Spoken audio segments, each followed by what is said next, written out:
할렐루야. 1월 3일 2022년 목요 새벽 예배를 시작하겠습니다. 바람이 불고 또 낙엽이 계속해서 떨어지고 그러니까요. 봄이 오는 소리가 아니라 겨울이 거꾸로 오고 있는 게 아닌가 하는 그런 스산한 그런 느낌이 드네요. 모두들 주님의 인도하심으로 평강하시기를 바랍니다. 오늘 제목은요, 크고자 하느냐, 그리고 본문은 누가복음 9장 37절에서 50절이 되겠습니다. 잠깐 기도하실까요? 사랑의 아버지 하나님, 오늘 아버지 하나님께서는 저희들에게 내가 크고자 하느냐라고 하는 그런 메시지를 통해서 저희들을 깨우시기를 원하십니다. 이 말의 의미를 잘 알아서 하나님의 성령의 인도하심으로 말미암아 저희들 삶 속에 겸손하게 낮아지며 또 내려놓고 하나님 뜻에 완전히 포기하여 살 수 있는 그러한 힘으로 인도하실 줄 믿습니다. 예수님의 이름으로 간절히 기도드렸습니다. 아멘. 누가복음 9장 37절에서 50절 봉독해 올립니다. 이튿날 산에서 내려오시니 큰 무리가 맞을세 무리 중에 한 사람이 소리질러 이르되 선생님 청컨대 내 아들을 돌보아 주옵소서. 이는 내 외아들이니이다. 귀신이 그를 잡아 갑자기 부르짖게 하고 경련을 일으켜 거품을 흘리게 하며 몹시 상하게 하고야 겨우 떠나가나이다. 당신의 제자들에게 내쫓아 주기를 구하였으나 그들이 능히 못하더이다. 예수께서 대답하여 이르시되 믿음이 없고 패역한 세대여 내가 얼마나 너희와 함께 있으며 너희에게 참으려 내 아들을 이리로 데리고 오라 하시니 올 때에 귀신이 그를 거꾸로 뜨리고 심한 경련을 일으키게 하는지라. 예수께서 더러운 귀신을 꾸짖으시고 아이를 낫게 하사 그 아버지에게 도로 주시니 사람들이 다 하나님의 위엄에 놀라니라. 그들이 다 그 행하시는 모든 일을 놀랍게 여길세 예수께서 제자들에게 이르시되 이 말을 너희 귀에 담아두라. 인자가 장차 사람들이 손에 넘겨지리라 하시되 그들이 이 말씀을 알지 못하니 이는 그들로 깨닫지 못하게 숨긴 바 되었습니다. 또 그들이 이 말씀을 묻기도 두려워하더라. 제자 중에서 누가 크냐 하는 변론이 일어나니 예수께서 그 마음에 변론하는 것을 아시고 어린아이 하나를 데려다가 자기 곁에 세우시고 그들에게 이르시되 누구든지 내 이름으로 이런 어린 아이를 영접하면 곧 나를 영접하며 또 누구든지 나를 영접하면 곧 나를 보내신 이를 영접함이라. 너희 모든 사람 중에 가장 작은 그가 큰 자니라. 요한이 여짜오되 주여 어떤 사람이 주의 이름으로 귀신을 내쫓는 것을 우리가 보고 우리와 함께 따르지 아니하므로 금하였나이다. 예수께서 이르시되 금하지 말라. 너희를 반대하지 않는 자는 너희를 우위하는 자니라 하시니라. 아멘. 오늘 이 본문 내용에 앞서 누가복음 9장 28절에서 35절까지 그 부분에서는요, 그러니까 어제의 이야기죠. 예수께서 기도하실 때 그 천상적 존재로 변하시고 구원의 상징인 모세와 또 종말과 심판의 상징인 엘리야가 출현하게 됩니다. 게다가 구름 속에서 나는 소리로 나의 아들 곧 택함을 받은 자니 너희는 그 말을 들으라 하는 소리를 들은 일명 수제자격인 그 베드로와 요한과 야고보 이들은요 보았습니다. 그리고 들었습니다. 그러면 여기가 좋사오니 라고 하는데 여기 그 사실상 그 변화산이란 명칭의 산이 있는 것이 아니라 학자들의 말로는 갈릴리의 다볼산 또는 헬몬산이라고 말하고 있는데 전자보다는 후자가 더 가깝다고 합니다. 아무튼 산 위에서 예수께서 그 천상적인 존재로 변하여 그 발광체처럼 빛을 내시는 그 신성으로 하나님의 본체이심을 증명해주는 아주 강력한 계시로 예수께서 메시아가 되시고 그 되심을 보여주셨고 또 동시에 메시아의 사역의 본질을 드러냈다고 보면 되겠습니다. 이런 반면에 오늘 산 아래서는 12명 제자 중 3명을 뺀 남겨진 9명의 제자들은 한 귀신 들린 아이를 고치지 못하여 그 참 난감한 그런 지경에 있는 것 같습니다. 이런 상황에 이튿날 산 아래로 내려오신 예수님과 3명의 수제자들과 무리들이 부딪히게 됩니다. 그러자 그 아이의 아버지가 자신의 외아들의 상태와 당신의 제자들이 능히 못하더이다 라고 합니다. 이에 예수께서 제자들의 믿음이 없음을 책망을 했지만 사실 여기에서 단순히 그 아들의 귀신을 쫓아내지 못한 그 믿음을 책망한 것이 아닙니다. 왜냐면요, 누가복음 9장 1절에서 보면은요, 예수께서 12제자에게 귀신을 제하며 병을 고치는 능력과 권위를 이미 주셨습니다. 그리고 9장 6절을 보면 마을에 두루 다니며 곳곳에 복음을 전하고 병을 고치더라 라고 그렇게 쓰여 있습니다. 이는 할 수 있음에도 하지 않았기 때문이라고 생각됩니다. 그래서 여기에서는 이들의 bottom line이 그 예수님을 믿고 의지하는 그러한 부분들이 약하다라는 거죠. 물론 여기에서 마가복음 9장 29절에서는 기도의 부족이다.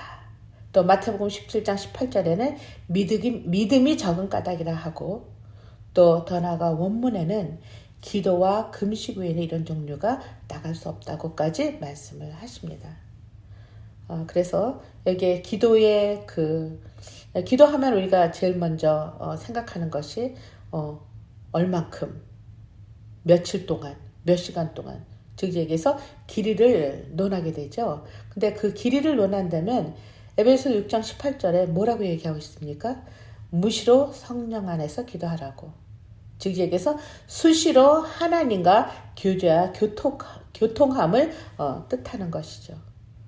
그리고 또한 내용면에서 기도라고 하는 것은 막연히 그 행위나 조건 또는 근거가 되는 율법과 같은 형식적인 것이 아니라 하나님의 주권을 인정하며 하나님을 알아가며 이러한 사건과 이러한 사정과 이러한 모든 것은 주님밖에는 답이 없음을 솔직하게 인정하며 고백할 때, 즉 그 기도가 응답이 되어지지 않나.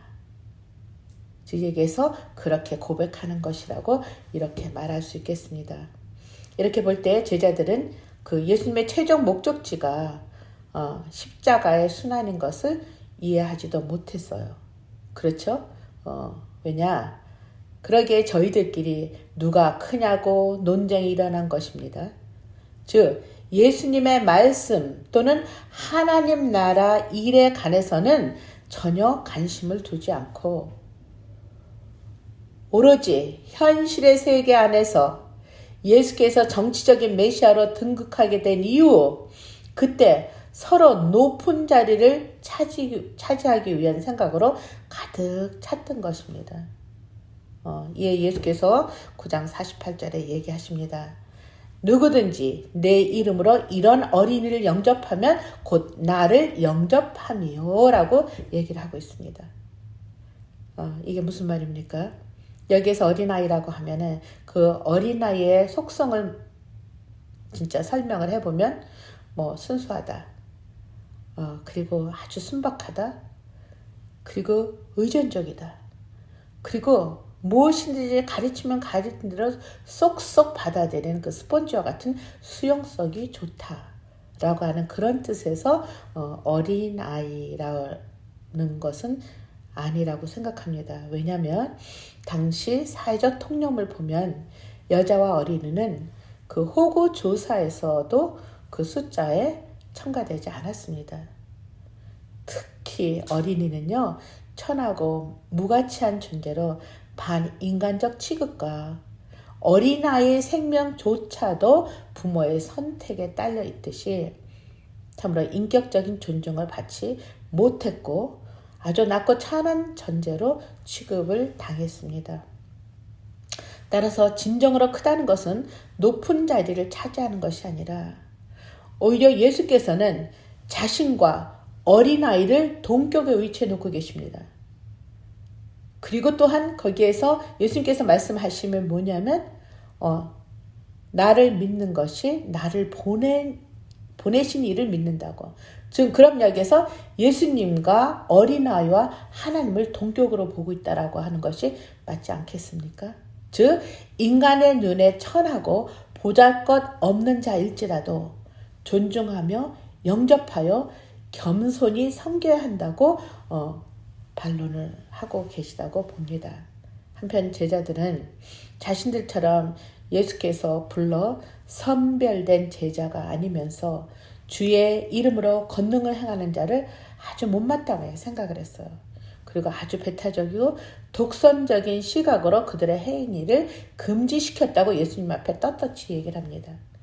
그래서 예수께서는 이런 제자들의 잘못을 책망하시고 그리고 복음을 위하여 힘쓰는 모든 사람이 하나님의 사람임을 알아야 될 것이라고 그렇게 교훈하고 계십니다. 그러므로 하나님 나라에서는 크고자 하는 자는 작아지고 낮아지고자 하는 자는 높아진다는 이 역설적인 진리를 우리가 바로 깨달아야 되지 않을까. 그래서요, 우리 성도들은 편협하고 완고한 자기중심적인 그 사고를 버리고요. 예수께서 우리에게 찾아오셔서 그 생명의 구원과 더 나아가 일상생활 가운데서도 성령의 인도함 가운데 저희들의 손가락 하나하나 움직임조차도 주님의 보호와 주님께 주시는 건강으로 움직이게 됨을 감사해야 하지 않을까. 또한 언제나 간용과 사랑으로 대하는 삶을 우리가 살아야 될 것이라고 그렇게 생각이 됩니다. 기도하겠습니다. 귀하신 아버지 하나님,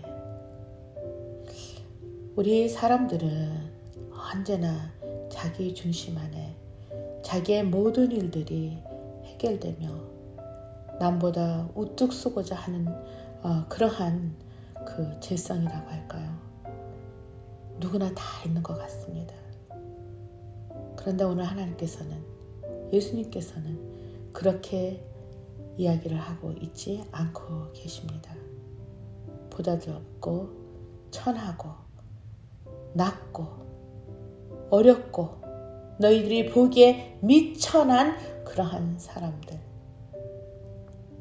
그런 사람들을 보호하며 또 그런 사람들을 인격적으로 존중할 때 하나님께서 저희들에게 주시는 크신 사랑으로 말미암아 그 관용이 나타나게 됨을 저희들에게 보여주셨습니다.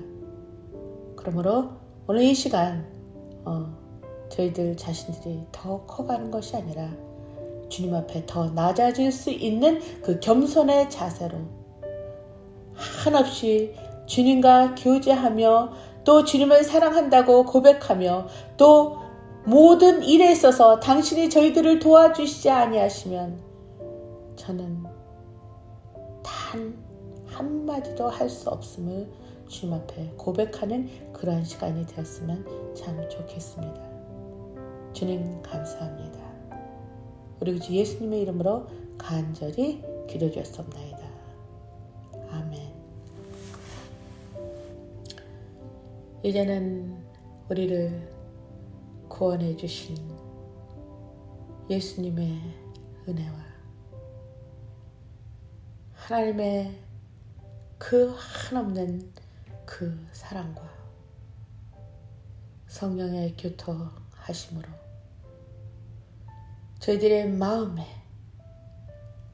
늘 겸손과 관용과 사랑으로 가득 찰 수 있도록 다짐하며 주님과 소통하기를 원하는 당신의 귀한 아름다운 교회 모든 성도님들과 오늘 이 시간 예배를 같이 드리는 모든 당신의 백성들과 함께 하옵시기를 간절히 축원하옵나이다.